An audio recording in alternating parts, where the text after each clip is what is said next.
Hello and welcome everyone, this is Neha Pawar. और आज की जो वीडियो है वो 107 की लास्ट वीडियो है। 107 जो कोड है हमारा, जिसको हम पढ़ रहे थे, जिसमें हमने 1, 2 और 3 यूनिट्स को कंप्लीट कर लिया था। आज की इस वीडियो में हम 4th यूनिट को फिनिश करेंगे, उसके साथ आपका 107 कोड कंप्लीट हो जाएगा। तो चलिए देखते हैं आज की इस वीडियो में हम क्या क्या डिस्कस करने वाले हैं।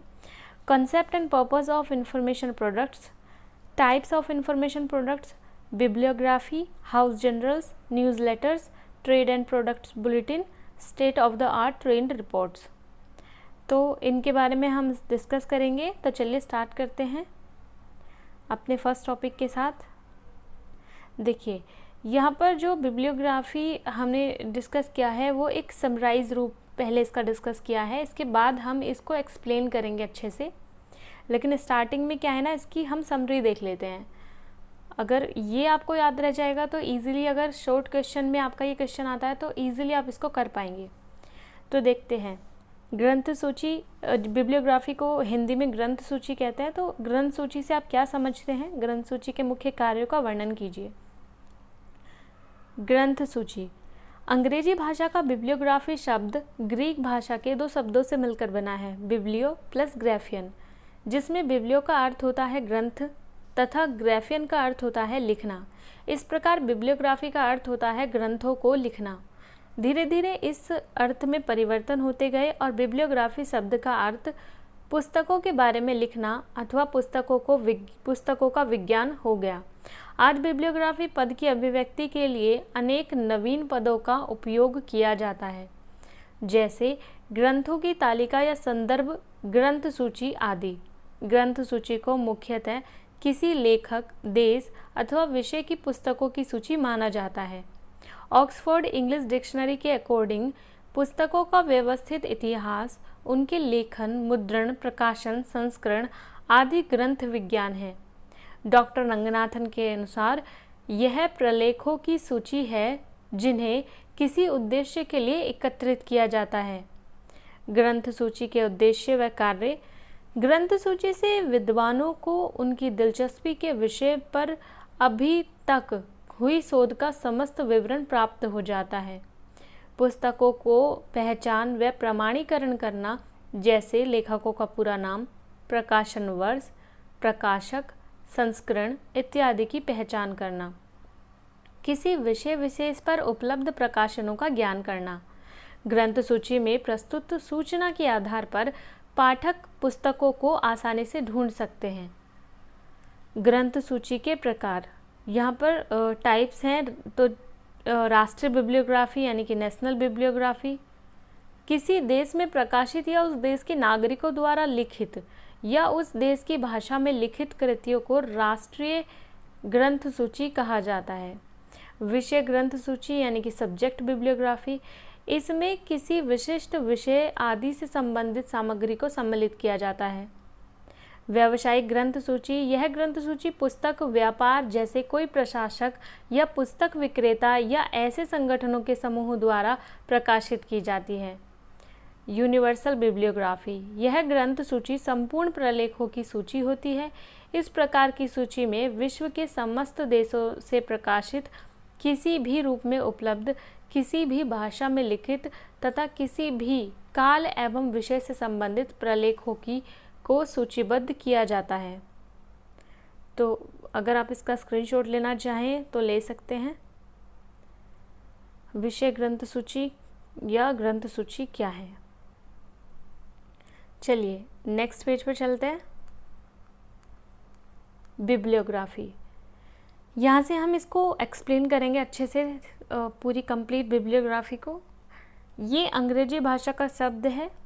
ये ग्रीक भाषा के दो शब्दों बिब्लियो प्लस ग्राफियन से मिलकर बना है। हम ऊपर पढ़ के आ चुके हैं। बिब्लियो का अर्थ होता है बुक और ग्राफियन का अर्थ होता है टू राइट यानी कि लिखना। इन दोनों को मिलाकर होता है ग्रंथों को लिखना।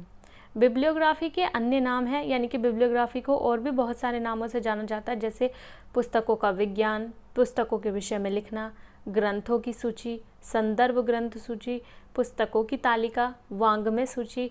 इस सूची को मुख्यतः किसी लेखक, देश अथवा विषय की पुस्तकों की सूची माना गया है। इसका जो प्रचलित रूप है वो मोस्टली वाङ्मय सूची के नाम से आता है। तो वाङ्मय सूची क्या है देखते हैं। इस सूची को 2 भागों में विभाजित किया गया है। देखिए 3 लिख दिया है गलती से, ये 2 भागों में विभाजित किया गया है, लेकिन जो टाइप्स होते हैं वो और भी होते हैं, ऊपर हमने देखा था। राष्ट्रीय वाङ्मय सूची, नेशनल बिब्लियोग्राफी, और दूसरी होती है आदर्श राष्ट्रीय वाङ्मय सूची, मॉडल नेशनल बिब्लियोग्राफी। इन दोनों के अंतर्गत हम क्या जानेंगे, पहले इनका सामान्य जानकारी देखेंगे, फिर ऐतिहासिक पृष्ठभूमि, फिर महत्व और फिर उपयोगिता।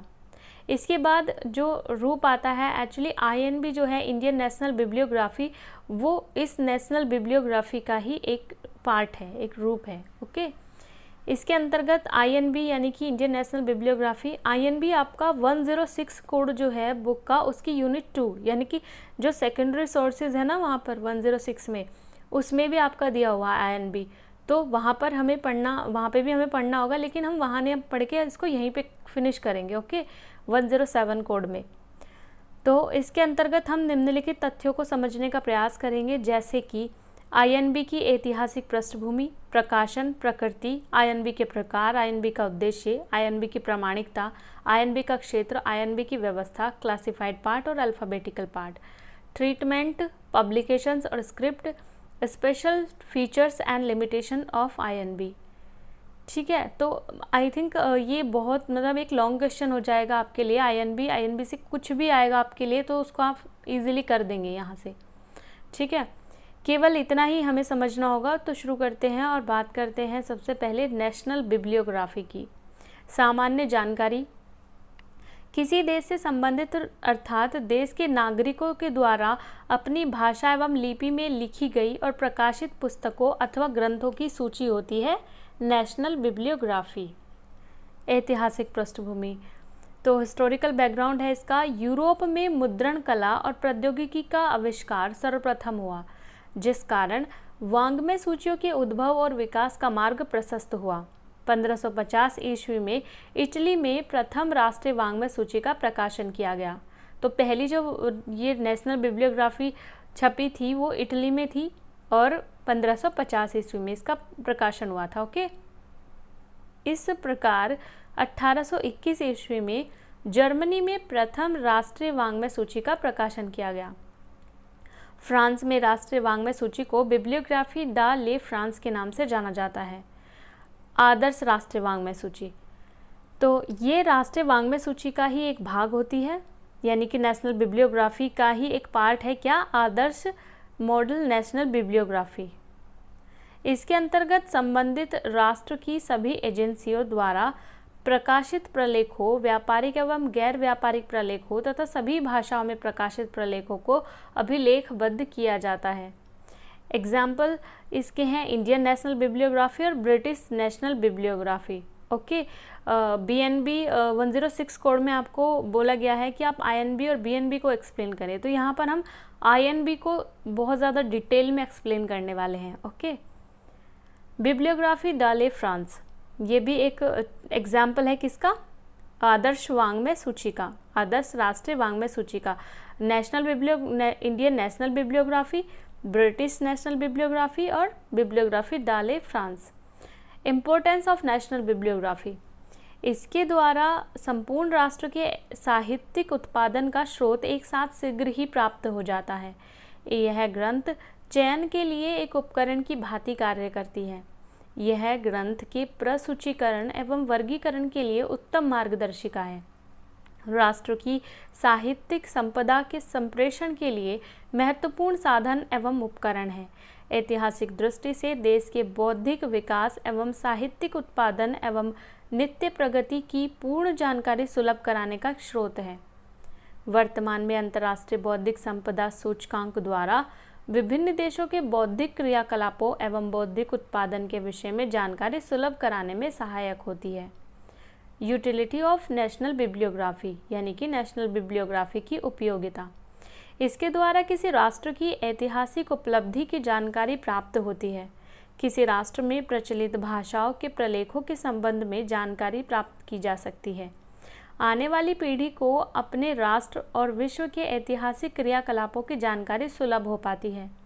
इसके कारण ज्ञान एवं विविधता का प्रवाह एक पीढ़ी से दूसरी पीढ़ी तक ग्रंथों के माध्यम से होता रहता है। देश में प्रकाशित सभी प्रलेखों पर वांग्यात्मक नियंत्रण हेतु महत्वपूर्ण अभिलेख मानी जाती है। INB इंडियन नेशनल बिब्लियोग्राफी, इसका प्रकाशन सर्वप्रथम 1958 में किया गया था। इसमें समसामयिकी प्रकाशनों को ही सम्मिलित किया जाता है, इसलिए इसे करंट बिब्लियोग्राफी भी कहा जाता है।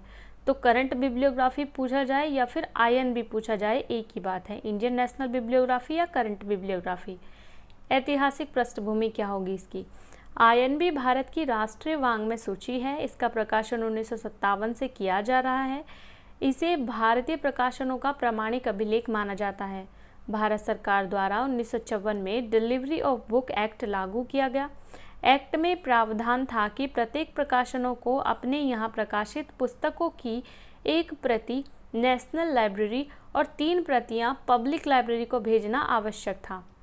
1956 में इस एक्ट को संशोधित किया गया और अब पत्र पत्रिकाओं तथा अखबारों को इसमें शामिल किया गया। इस प्रकार इस अधिनियम ने INB संकलित करने का मार्ग प्रशस्त किया।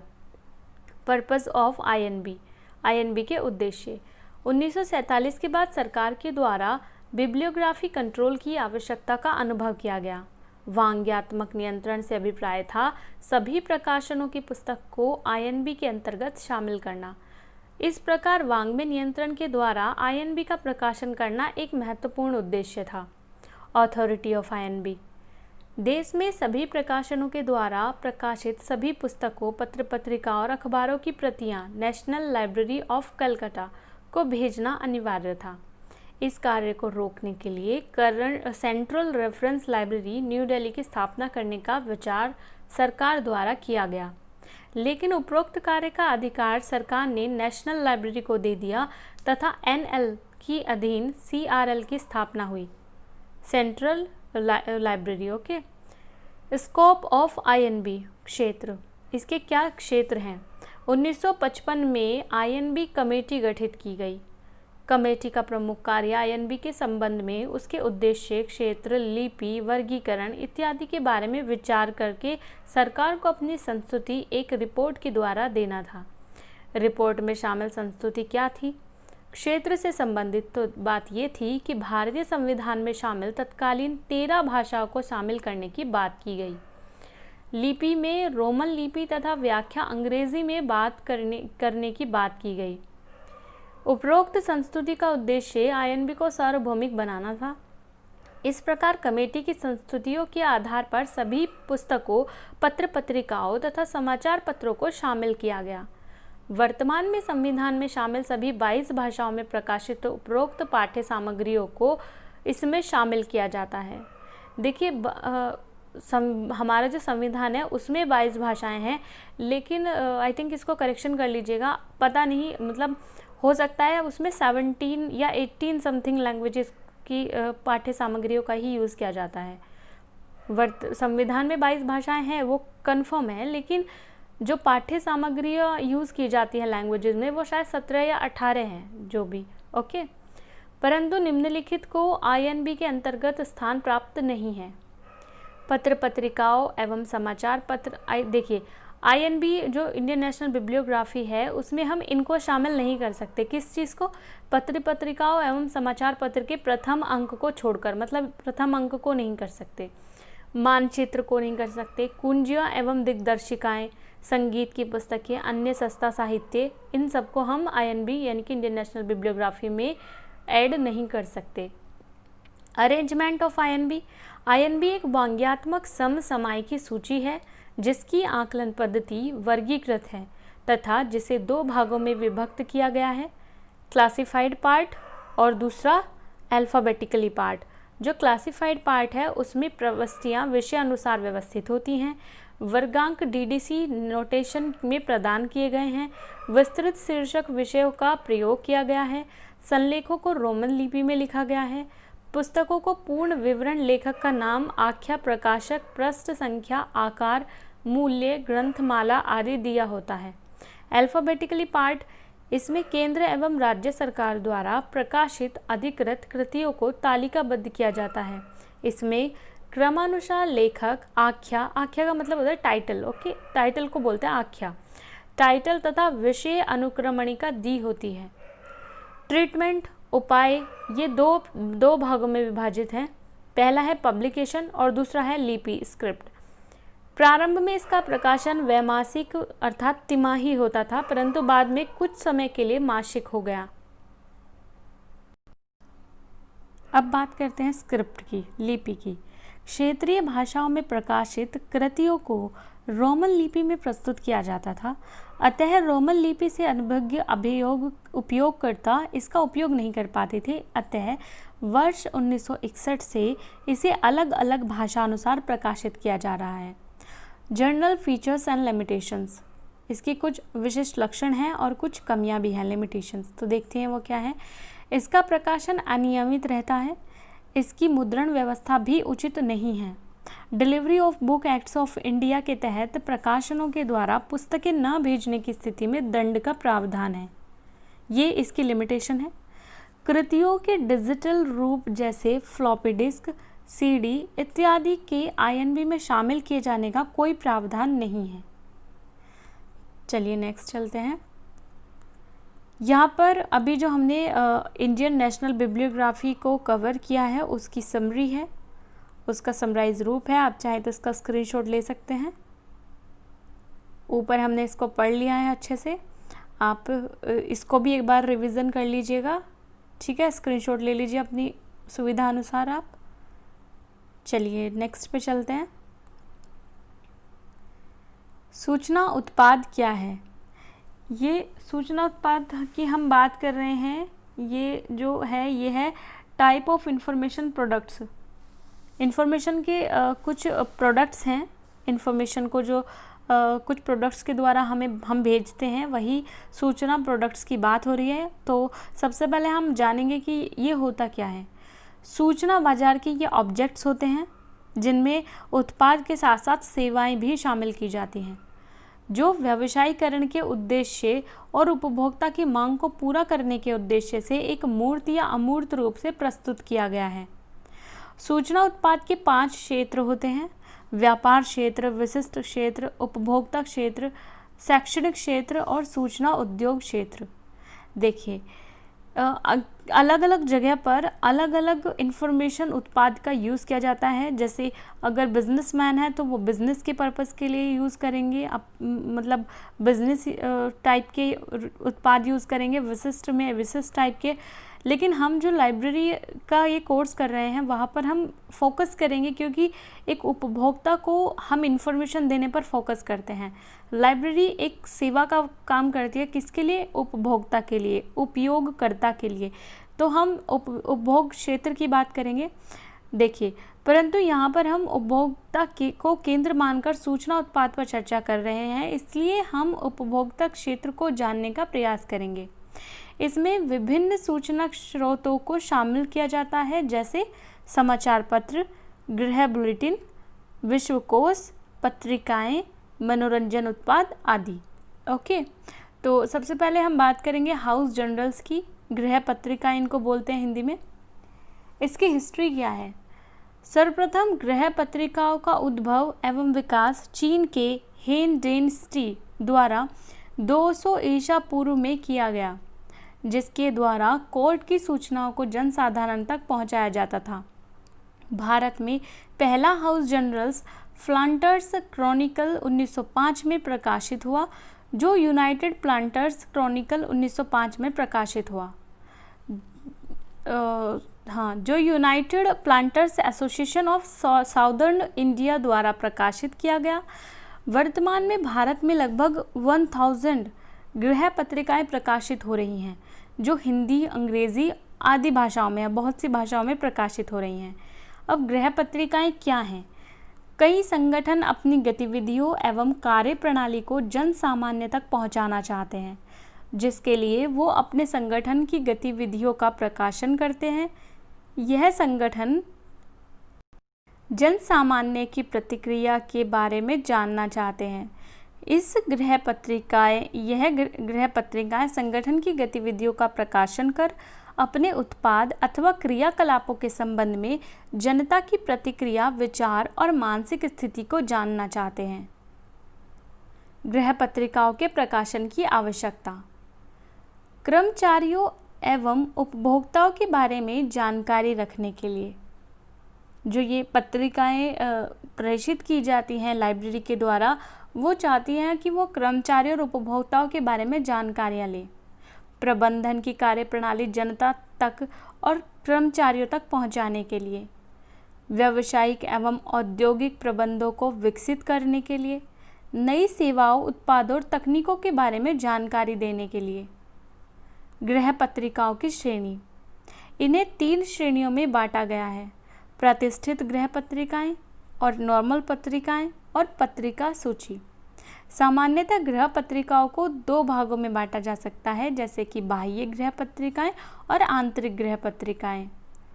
ठीक है, अगर इन शॉर्ट हम समझें तो गृह पत्रिकाओं से मतलब नॉर्मली ये जो पत्रिकाएं हैं लाइब्रेरी, यहाँ पर गृह से हमारा मतलब लाइब्रेरी से होगा, तो जो लाइब्रेरी पत्रिकाएं इशू कर रही है अपनी लाइब्रेरी में, आंतरिक रूप से लाइब्रेरी के लिए और बाह्य रूप से मतलब सबके लिए, जो वो चाहती है कि वो ज़्यादा से ज़्यादा फीडबैक ले, वो जान पाए कि कर्मचारियों और उपभोक्ताओं की क्या नीड्स हैं, क्या डिमांड्स हैं, तो उन सब के लिए वो पत्रिकाएं जारी करती है।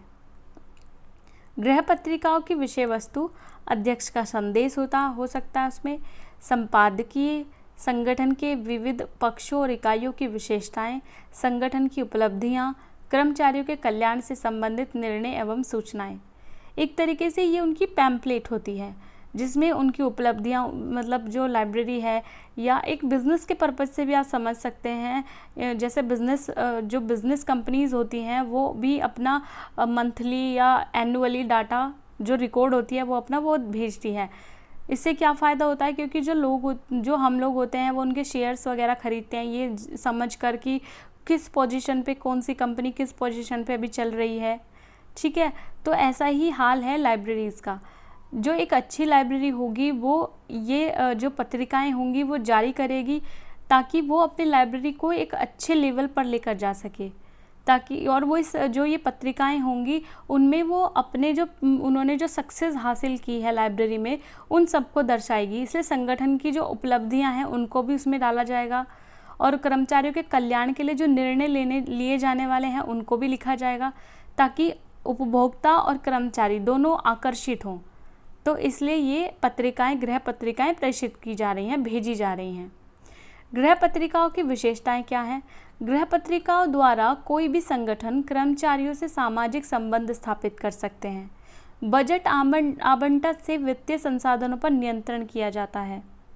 गृह पत्रिकाएं संगठन में कार्यरत कर्मचारियों को निःशुल्क उपलब्ध कराई जाती हैं।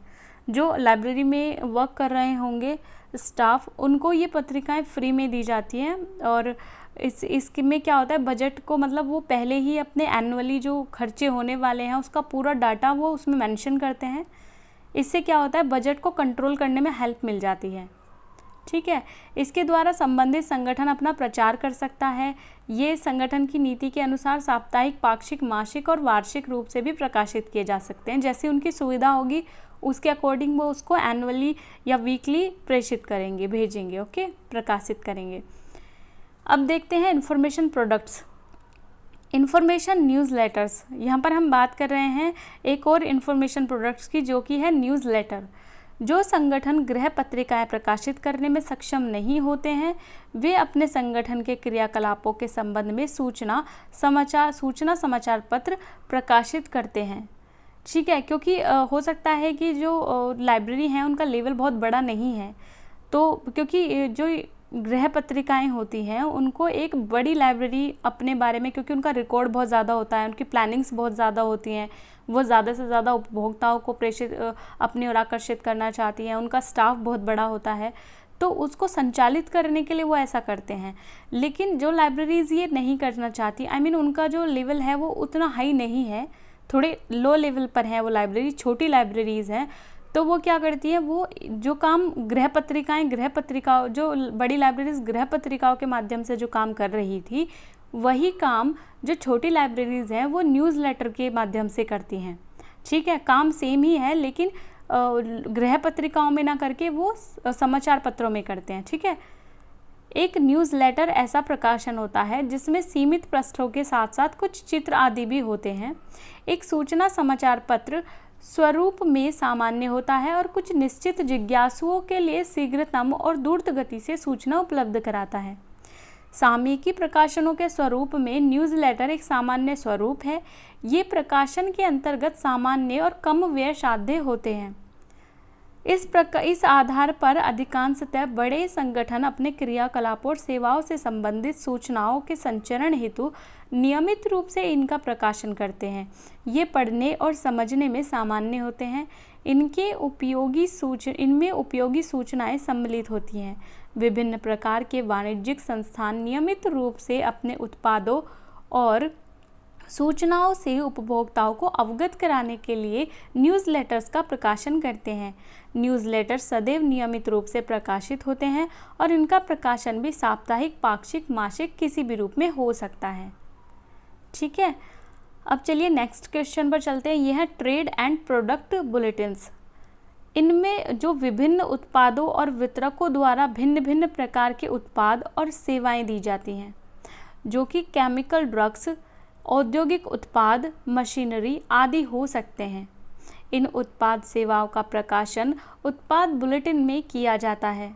ये उत्पाद बुलेटिन्स निम्न सूचनाएं प्रदान करते हैं। विभिन्न उत्पाद प्रक्रियाओं एवं सेवाओं की सूचना एवं जानकारी, अभियांत्रिकी एवं तकनीकी विशेषज्ञों को उत्पादन एवं बाजारीकरण में विभिन्न जानकारी देना। ट्रेड एवं प्रोडक्ट बुलेटिन विभिन्न आकार और स्वरूप में हो सकते हैं एवं इसमें संक्षिप्त सूचना से लेकर विस्तृत सूचना तक हो सकती है। यह बुलेटिन अपने प्रकाशनों में फोटोग्राफ, रेखाचित्र आदि को भी शामिल करते हैं। इसके द्वारा प्रकाशित विशेष अंक गाइड अथवा निर्देशिका के रूप में प्रकाशित होते हैं। इनमें उत्पादन एवं कंपनी की सूचना एवं प्रचार सामग्री दी हुई होती है। विशेषताएं क्या होती हैं इनकी? यह विभिन्न रूपों में प्रकाशित होते हैं, जैसे कि पैम्पलेट, बुकलेट आदि। ट्रेड एवं प्रोडक्ट बुलेटिन तकनीकी होते हैं। इसका मुख्य उद्देश्य उपभोक्ता, छात्रों, शोधकर्ताओं आदि को उपकरण एवं प्रक्रियाओं की जानकारी देना है। यह उपयोगकर्ताओं को विवरणात्मक सूचना उपलब्ध कराता है। ट्रेड एवं उत्पाद बुलेटिन के क्या कार्य होते हैं? वैज्ञानिकों एवं तकनीशियों के लिए संबंधित उत्पाद के बारे में जानकारी देना। इसके अंतर्गत केवल नवीन उत्पाद सूचनाओं को सम्मिलित किया जाता है। इसके अंतर्गत रंगीन फोटोग्राफी का उपयोग करके सारणी, रेखाचित्र आदि दिए होते हैं। ये बुलेटिन्स उत्पादों और उपभोक्ताओं के मध्य संप्रेषण माध्यम का कार्य करते हैं।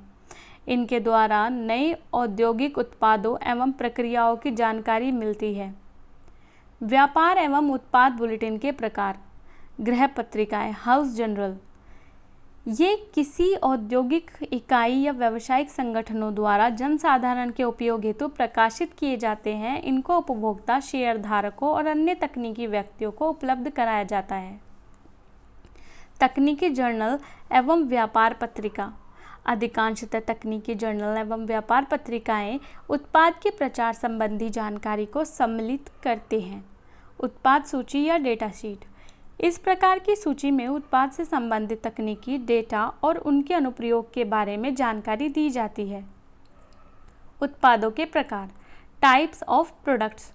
सूचना विश्लेषण एवं समेकन केंद्रों द्वारा वे विभिन्न क्षेत्रों के किए जाने वाले उत्पादों के प्रकार निम्नलिखित हैं। State of the arts reporters, जैसे India department of science and technology state of art report on studies on Himalaya glacier, new Delhi 1984। ये state of the art reporters जो हैं उनके बारे में है। ये 1 है एंड सेकंड है central food technological research institute, सॉल फैट art state of art report, Mysore. Trend reporters, अगर हम ट्रेंड रिपोर्टर्स की बात करें तो वो हैं central machine tools institute trend reports on electrochemical machine 1965 से 72, 2V Bengaluru NICMAP Bengaluru, NICMAP, okay. Central leather research institute, trend report on garments and globe, leather Madras, NICLAIN 1984। तो देख लीजिए ये Tiwari SK recent trends in wind energy, new Delhi, INSDOC 1985। ठीक है, ये actually ये question की डिमांड है, मुझे नहीं लग रहा था ये बहुत इंपॉर्टेंट है आपके लिए state of the arts report, क्योंकि कौन इनको ऐसे याद रखेगा, आई थिंक इट्स इम्पॉसिबल। पर फिर भी क्योंकि आपके सिलेबस में था इसलिए मैंने इसको यहाँ पे इंक्लूड किया था, उत्पादों के प्रकार को। तो अगर आप याद रख पाएँ तो अच्छी बात है, ठीक है। आप इसको देख लीजिएगा एक बार अच्छे से, कोई एरर हो गई हो तो सॉरी उसके लिए। चलिए नेक्स्ट वीडियो हम जारी करेंगे 106 कोड पर, ओके। और तब तक के लिए thank you so much and have a good day.